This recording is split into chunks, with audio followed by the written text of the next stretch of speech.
Hey friends, it's your boy SVH coming at you with today's bowl of Saki by Hazrat Inayat for September 5th. There is no source of happiness other than that in the heart of man. I'm just going to dive right into the commentary right now.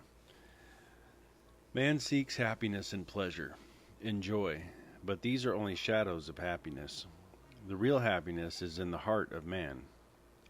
But man does not look for it. In order to find happiness, he seeks pleasure. Anything that is passing and anything that results in unhappiness is not happiness. In reality, very few in this world know what happiness means. Pleasure is the shadow of happiness, for pleasure depends upon things outside of ourselves. Happiness comes from within ourselves. Happiness belongs to the heart quality, pleasure to the outer world. The distance between pleasure and happiness is as vast as that between earth and heaven. As long as the heart is not tuned to its proper pitch, one will not be happy. That inner smile which shows itself in a man's expression, in his atmosphere, that belongs to happiness. If position were taken away and wealth were lost in the outer life, the inner happiness would not be taken away. And the smiling of the heart depends upon the tuning of the heart. The heart must be tuned to that pitch where it is living. There are 1,000 excuses for unhappiness, and the reasoning mind will make. But is even one of those excuses ever entirely correct? Do you think that if these people gained their desires, they would be happy? If they possessed all, would that suffice? No, they would still find some excuse for unhappiness.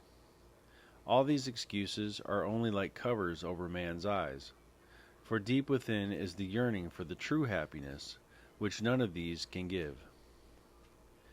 He who is really happy is happy everywhere, in a palace or in a cottage, in riches or in poverty, for he has discovered that fountain of happiness which is situated in his own heart.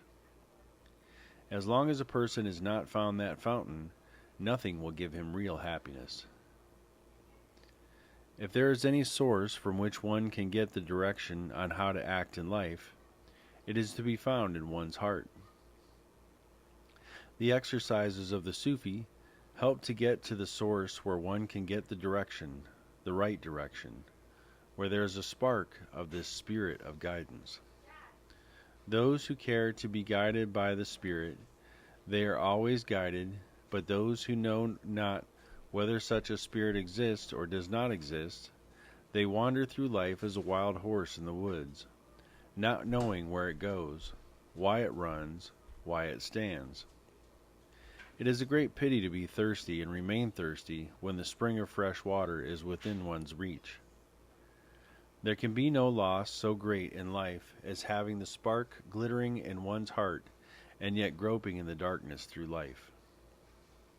In point of fact, whatever one makes of oneself, one becomes that. The source of happiness or unhappiness is all in man himself. When he is unaware of this, he is not able to arrange his life, but as he becomes more acquainted with this secret, he gains mastery, and the process by which this mastery is attained is the only fulfillment of the purpose of his life. So this is a deep one here, but there is no source of happiness other than in the heart of man. So this is really the core of the Sufi practice, or the Sufi path really, is the cultivation of the heart. If anybody asks what kind of religion it is, we'd say probably it's the religion of the heart, because it is developing the heart qualities and the divine qualities of God, all of them, but it's specifically really the heart quality, opening of the heart, and really working through the heart, and not the physical heart, so to speak, the real spiritual heart, the seat of the soul that lives within us. This is the real heart of man that Murshid speaks of here. And this is what we're doing. We're really working to cultivate that and to open that to where we're at a place where no matter where we are in life, we have that peace within. We have that happiness, that ever-flowing fountain of happiness that flows like a river through everything that we do. And it's a process for sure. You know, we're all still working towards it. So yeah, there you have it, friends. There's today's bowl of Saki. There is no source of happiness other than that in the heart of man. Thank you, friends, and I'll be back at you again tomorrow with another bowl of Saki.